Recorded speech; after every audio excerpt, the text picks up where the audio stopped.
Shalom, oras madihita salutna.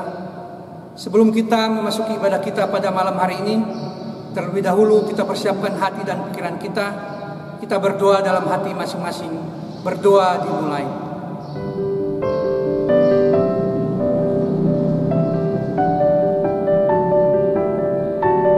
Amin. Selamat merayakan Pentakosta kedua bagi kita semua. Hari ini kita merayakan hari turunnya Roh Kudus. Perayaan Pentakosta atau hari turunnya Roh Kudus menjadi penting karena pada hari itu Roh Kudus turun dan hinggap atas murid-murid itu. Setelah Roh Kudus turun atas murid-murid Yesus, maka pada saat itulah mereka mulai memberitakan pengkabaran Injil dengan semangat yang bernyala-nyala sebagaimana Yesus perintahkan kepada mereka. Selain merayakan peringatan hari turunnya Roh Kudus, kita juga merayakan lahirnya gereja di dunia ini. Karena pada saat itu 3.000 orang dibaptis di Yerusalem, dan itulah dipahami sebagai hari lahirnya gereja di dunia ini.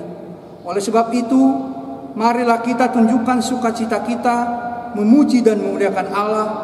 Marilah buka hati dan membiarkan Roh Kudus memimpin dan menguasai hati dan pikiran kita, agar hati kita penuh damai sejahtera untuk memuji dan memuliakan Tuhan. Marilah kita bernyanyi.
Dalam nama Allah Bapa dan nama anaknya Tuhan Yesus Kristus dan nama Roh Kudus yang menciptakan langit dan bumi.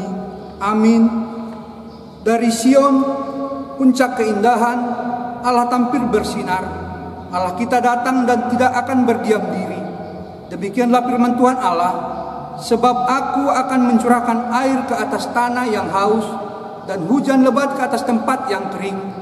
Aku akan mencurahkan rohku ke atas keturunanmu dan berkatku ke atas anak cucumu. Tuhan Allah, Dia menerangi kita.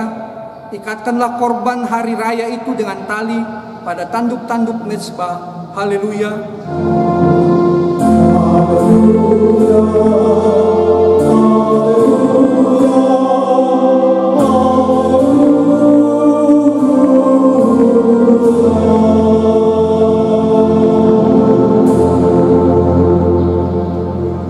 Marilah kita berdoa.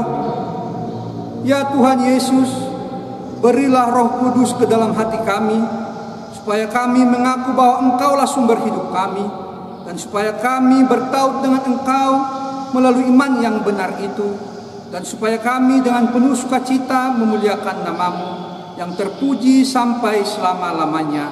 Amin.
Hukum Tuhan di pesta kedua peringatan turunnya Roh Kudus hari ini tertulis di 2 Timotius pasal 1 ayat 7 sampai dengan ayat 8. Sebab Allah memberikan kepada kita bukan roh ketakutan, melainkan roh yang membangkitkan kekuatan, kasih, dan ketertiban. Jadi janganlah malu bersaksi tentang Tuhan kita, dan janganlah malu karena aku, seorang hukuman karena Dia, melainkan ikutlah menderita bagi Injilnya oleh kekuatan Allah. Marilah kita meminta kekuatan kepada Tuhan untuk melakukan yang sesuai dengan hukum-Nya. Ya Tuhan Allah, kuatkanlah kami melakukan yang sesuai dengan hukum-Mu. Amin.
Marilah kita mengaku dosa kita di hadapan Tuhan. Kita berdoa. Ya Tuhan Allah, Bapa kami yang di sorga, Engkau maha murah dan kasih-Mu kekal selama-lamanya. Kami datang ke hadapan-Mu, mengaku dan memohon keampunan segala dosa dan kesalahan kami. Tataplah kami dengan berkat kasih-Mu, serta ampunilah dosa kami di dalam penebusan anak-Mu, Tuhan Yesus Kristus, Juru Selamat kami. Amin.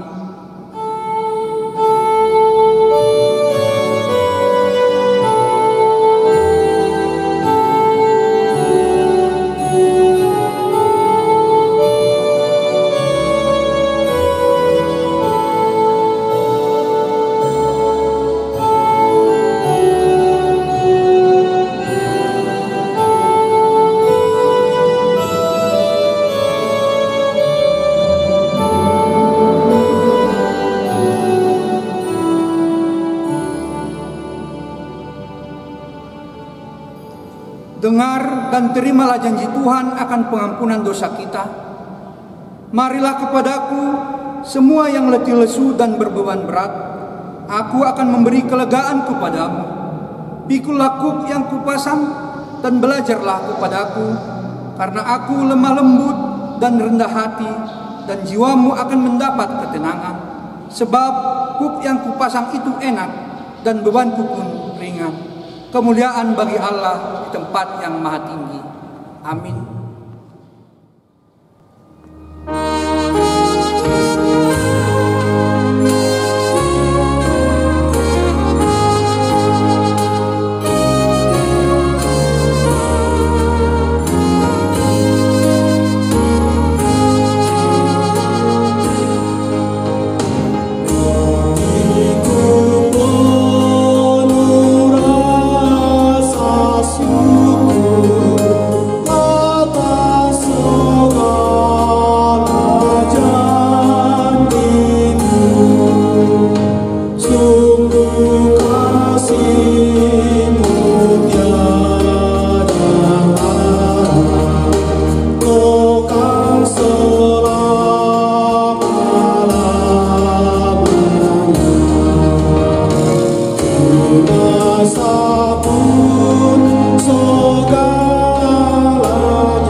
Firman Tuhan yang ditetapkan menjadi epistel bagi kita tertulis dalam Keluaran pasal 35 dimulai dari ayat 30 sampai dengan ayat 35.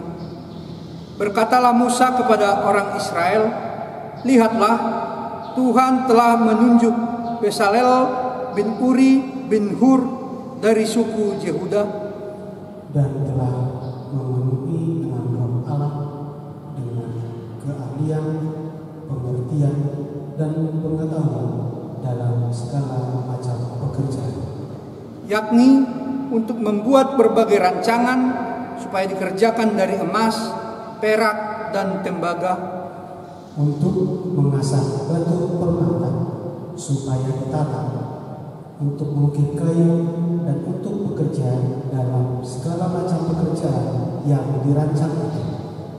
Dan Tuhan menanam dalam hatinya dan dalam hati Aholiab bin Ahisamak dari suku Dan kepandaian untuk mengajar. Ia telah memenuhi mereka dengan keahlian untuk membuat segala macam pekerjaan seorang tukang, pekerjaan seorang ahli, pekerjaan seorang yang membuat gabungan yang berwarna-warna dari kain ungu tua, kain ungu muda, kain kermisi, dan benang halus, dan pekerjaan seorang tukang tenun, yakni sebagai pelaksana segala macam pekerjaan dan perancang segala sesuatu. Berbahagialah orang yang mendengar firman Allah serta memeliharanya. Amin.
Marilah kita bersama-sama mengaku iman kepercayaan kita sebagaimana teman-teman seiman di seluruh dunia kita bersama-sama mengucapkannya.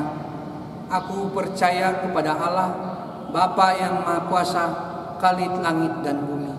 Aku percaya kepada Yesus Kristus, anaknya yang tunggal Tuhan kita, yang dikandung daripada Roh Kudus, lahir dari anak darah Maria, yang menderita sengsara di bawah pemerintahan Pontius Pilatus, disalibkan, mati dan dikuburkan, yang turun ke dalam kerajaan maut, pada hari yang ketiga bangkit pula dari antara orang mati, naik ke surga, duduk di sebelah kanan Allah, Bapa yang Maha Kuasa. Dari sana akan datang kelak untuk menghakimi orang yang hidup dan yang mati. Aku percaya kepada Roh Kudus dan adanya satu gereja yang kudus dan am, persekutuan orang kudus, pengampunan dosa, kebangkitan daging, dan hidup yang kekal. Amin. Di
Marilah kita berdoa.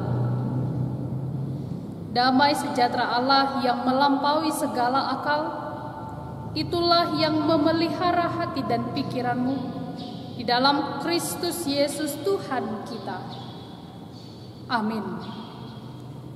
Horas amang inang, Bapak Ibu, saudara-saudari yang dikasihi Tuhan kita Yesus Kristus. Hari ini kita kembali merayakan peringatan turunnya Roh Kudus atau Pentakosta. Dan firman Tuhan yang akan diperdengarkan di dalam peringatan turunnya Roh Kudus pada hari ini tertulis dari surat 1 Korintus pasal yang kedua ayat 1 sampai ayat yang kelima.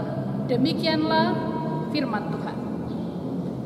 Demikianlah pula ketika aku datang kepadamu, saudara-saudara, aku tidak datang dengan kata-kata yang indah atau dengan hikmat untuk menyampaikan kesaksian Allah kepada kamu. Sebab aku telah memutuskan untuk tidak mengetahui apa-apa di antara kamu selain Yesus Kristus, yaitu Dia yang disalibkan. Aku juga telah datang kepadamu dalam kelemahan dan dengan sangat takut dan gentar. Baik perkataanku maupun pemberitaanku tidak kusampaikan dengan kata-kata hikmat yang meyakinkan, tetapi dengan keyakinan akan kekuatan Roh, supaya iman kamu jangan bergantung pada hikmat manusia, tetapi pada kekuatan Allah. Demikianlah firman Tuhan. Jemaat yang dikasihi Tuhan kita Yesus Kristus, umumnya di dalam hidup kita manusia seringkali sulit untuk mengakui kelemahannya. Yang umum kita lakukan adalah orang akan memamerkan atau menunjukkan kelebihan yang ada pada dirinya. Namun sebaliknya akan berusaha menutup serapat mungkin kelemahan yang ada pada diri kita. Jika kita boleh merenung sejenak, mengapa manusia banyak sungkan atau enggan untuk menunjukkan kelemahannya?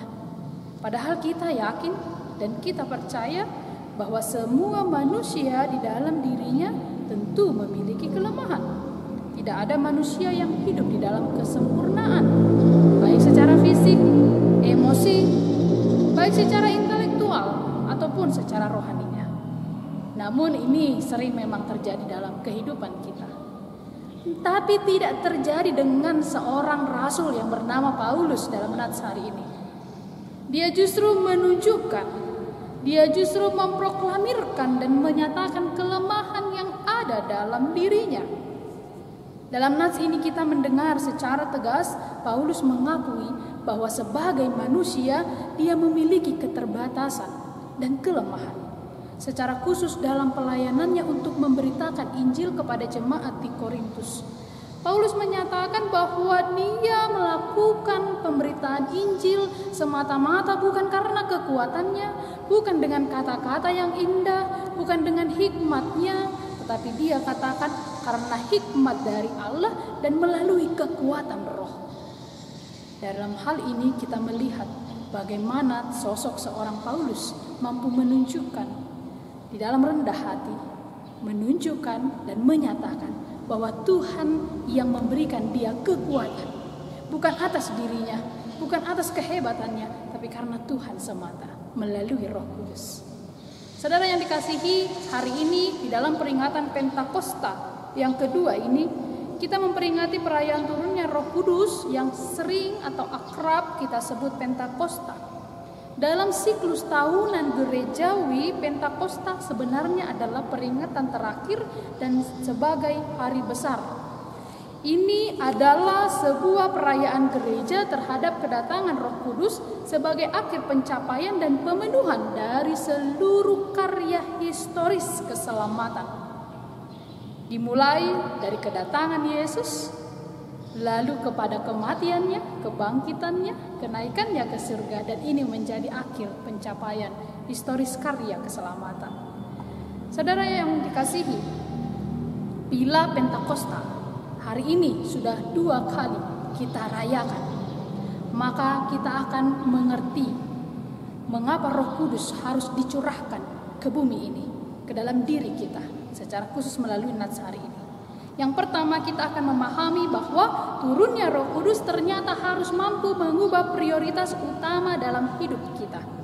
Kita lihat ayat 1 dan ayat yang kedua. Sebab aku telah memutuskan untuk tidak mengetahui apa-apa lagi dari antara kamu selain Yesus Kristus, yaitu Dia yang disalibkan. Ini prioritas dari Paulus. Tidak mengetahui apa-apa lagi selain Yesus Kristus. Yang dia prioritaskan, yang dia utamakan hanya satu, yaitu memberitakan Injil di dalam pembenaran akan Kristus Yesus. Kita melihat saudara yang dikasihi bahwa Paulus tidak menginginkan apa-apa lagi dalam hidupnya. Dia hanya menginginkan Yesus Kristus bertahta penuh dalam kehidupannya. Dan ini nampaknya jarang terjadi dalam kehidupan kita. Yang kita prioritaskan biasanya setiap hari adalah kesibukan kita, pekerjaan kita, hobi kita, kesukaan kita, atau apa yang kita inginkan. Lalu Tuhan akan menjadi nomor sekian atau bahkan alternatif dalam hidup kita. Dan hari ini melalui peringatan Roh Kudus, mari kita mengubah itu semua. Mindset kita harus berubah. Yang terutama dalam kehidupan kita adalah Yesus Kristus. Yang utama di dalam hidup kita adalah kehendak Kristus terjadi dalam diri kita. Jadi apa yang paling penting narumik petutuhaning idona perjol ikon taulah. Kita tidak boleh terlalu disibukkan dengan kegiatan kita, kesibukan kita, lalu kita mengabaikan hidup beriman kita kepada Tuhan setiap hari, seolah-olah hanya dengan mendengar firman Tuhan 1 kali 1 minggu sudah menjadi cukup bagi kita. Lalu yang lainnya menjadi yang utama. Ini yang menjadi teguran pada kita hari ini. Mari dengan turunnya Roh Kudus, kita membuat prioritas utama dalam hidup kita adalah Tuhan. Apa yang perlu untuk kita lakukan dalam iman kita kepada Tuhan Yesus Kristus, itu yang dulu kita lakukan. Hidup di dalam doa, hidup di dalam mendengar firman Tuhan, itu harus menjadi yang terutama, bukan menjadi nomor yang kesekian atau alternatif. Yang kedua, dengan turunnya Roh Kudus, kita yakin bahwa kita akan dikuatkan dari segala kelemahan kita. Ini juga yang dinyatakan oleh Paulus dalam nats hari ini.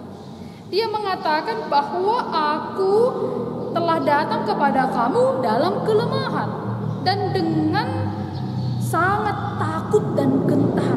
Ayat ketiga. Ternyata Paulus mengakui dirinya di dalam kelemahan. Namun kemudian dia berkata, aku telah dikuatkan oleh Roh. Roh Kudus memberi kekuatan. Saudara yang dikasihi, manusia semua hidup di dalam rasa kelemahan. Memiliki memiliki rasa gentar dan takut. Paulus memang seorang rasul yang tidak fasih berbicara. Dia bukanlah orang yang fasih untuk berkata-kata. Ini kelemahan utama yang dirasakan oleh Paulus.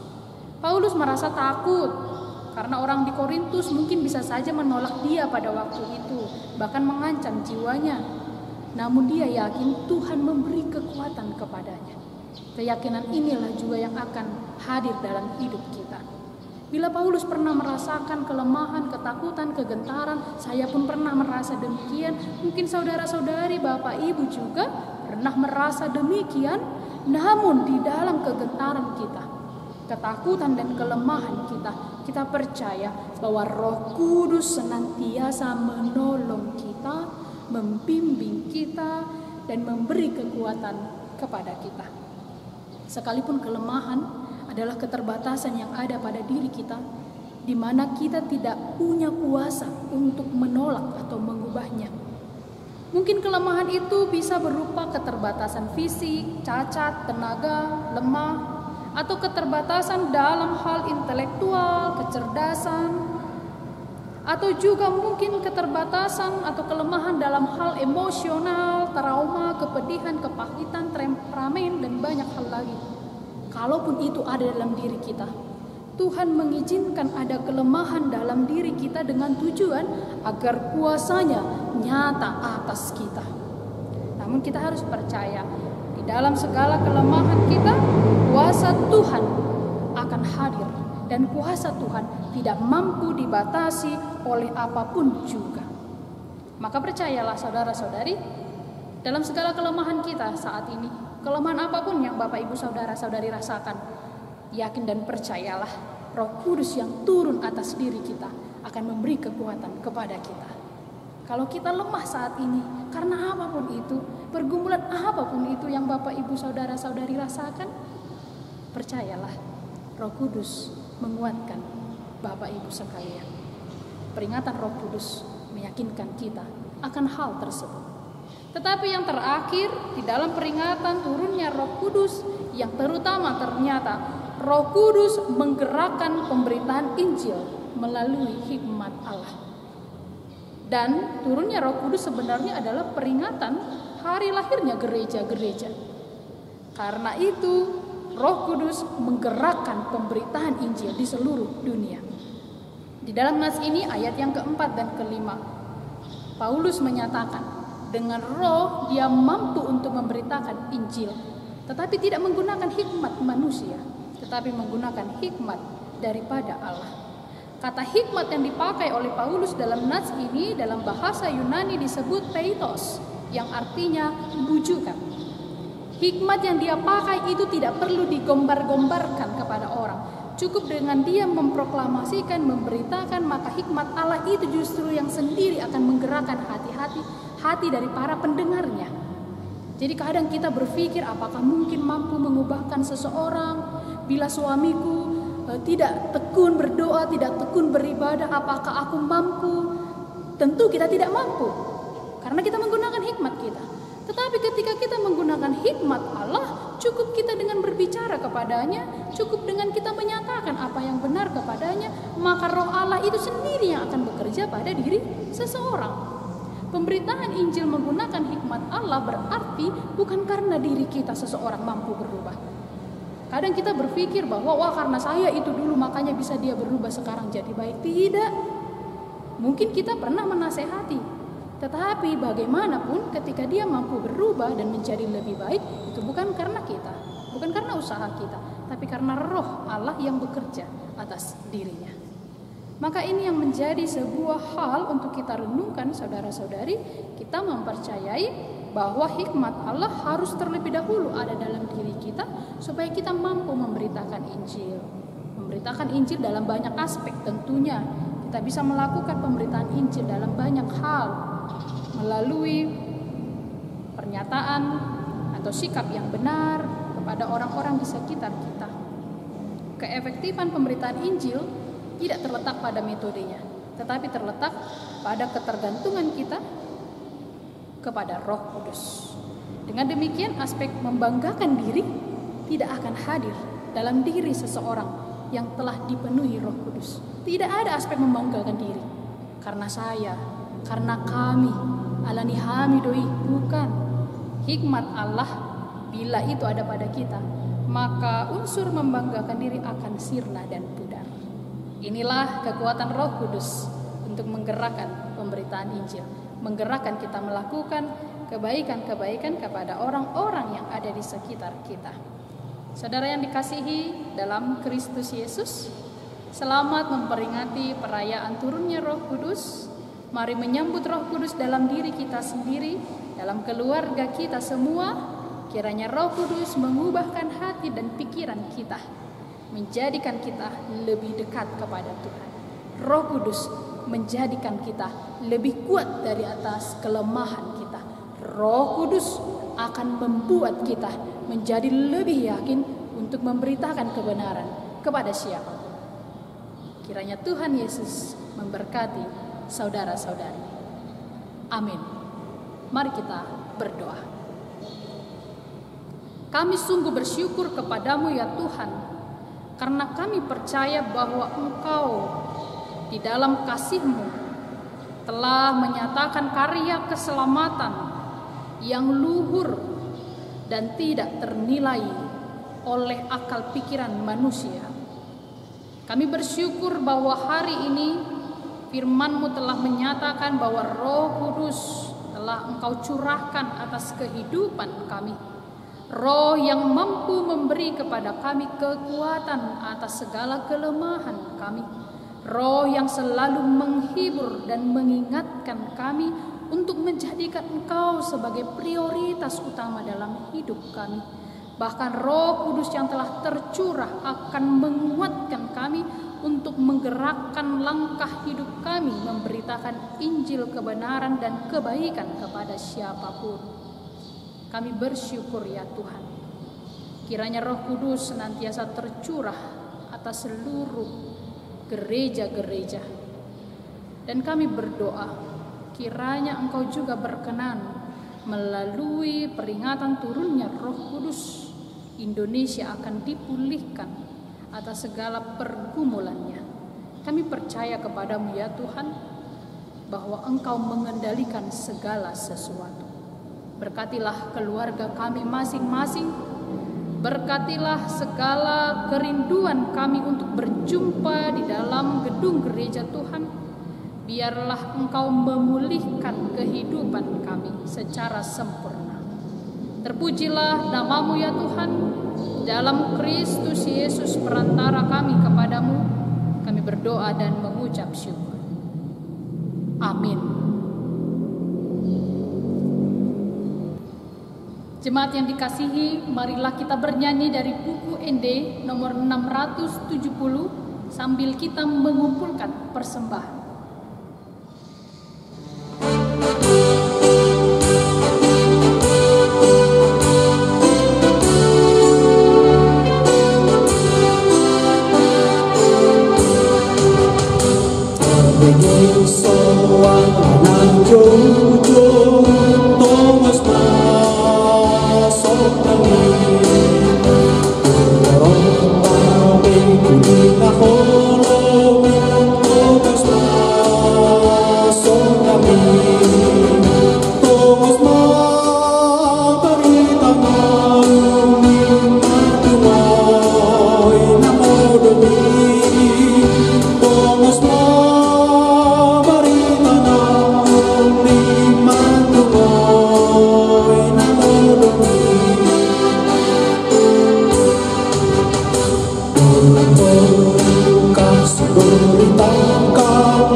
Marilah kita berdoa untuk menyerahkan persembahan kita kepada Tuhan. Ya Allah Bapa kami yang di surga, kami mengaku bahwa Tuhan adalah sumber dari segala karunia yang melimpah dalam kehidupan kami masing-masing. Sebagian daripada karunia itu kami serahkan kembali sebagai persembahan kepada Tuhan. Terimalah dan berkatilah persembahan umat-Mu ini, agar dapat kami pergunakan untuk pekerjaan dan pelayanan kerajaan Tuhan di dunia ini. Bukalah hati kami untuk mengenal betapa banyak berkat dan karunia yang kami peroleh dari Tuhan, supaya kami senantiasa bersyukur kepadamu. Di dalam nama Yesus Kristus Tuhan kami. Amin. Allah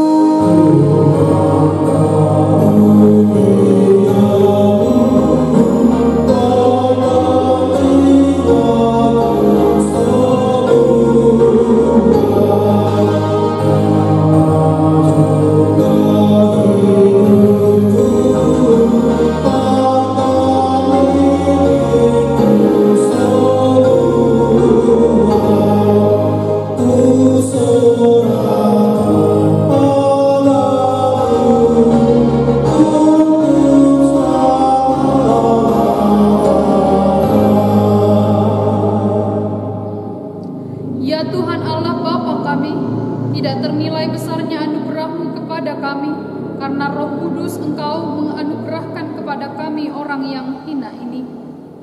Pemberian-Mu melebihi dunia dengan segala isinya. Kami berterima kasih dan memuji nama-Mu karena kebesaran dan kemuliaan yang Engkau nyatakan kepada kami.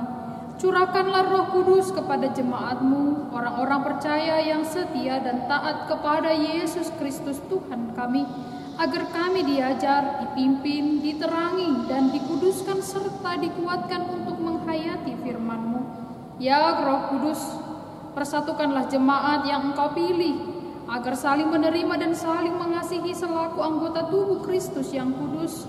Sinari dan terangilah hati kami agar kami mengenal segala dosa dan kesalahan kami, dan agar kami setiap hari disucikan dan diperbaharui, serta layak bersekutu di dalam jemaat-Mu yang kudus dan am.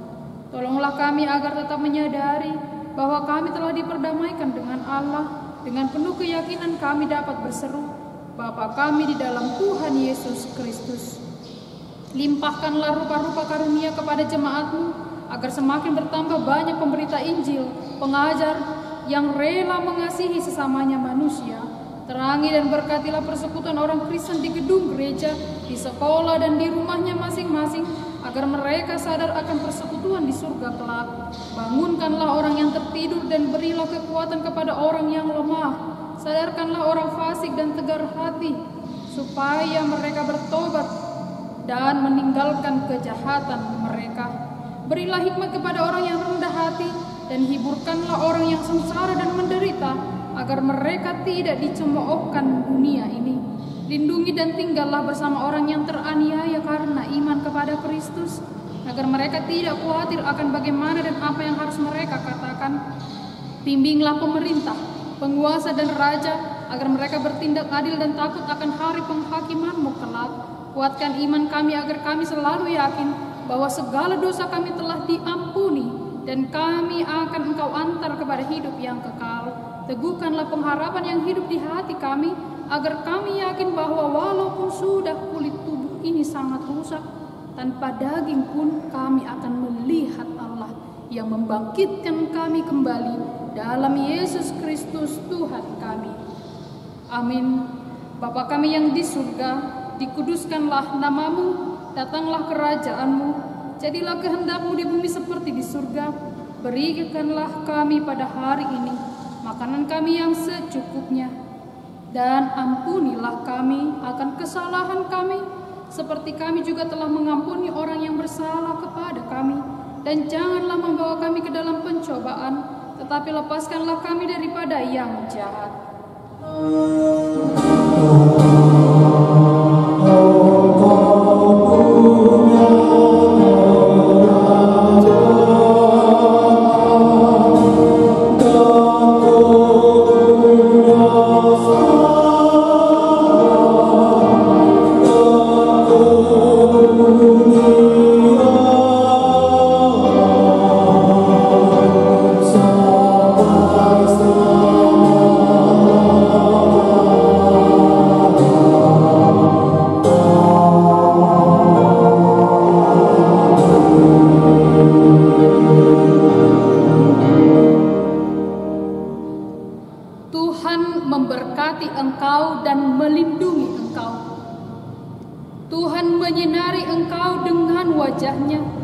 Dan memberi engkau kasih karunia. Tuhan menghadapkan wajahnya kepadamu dan memberi engkau damai sejahtera.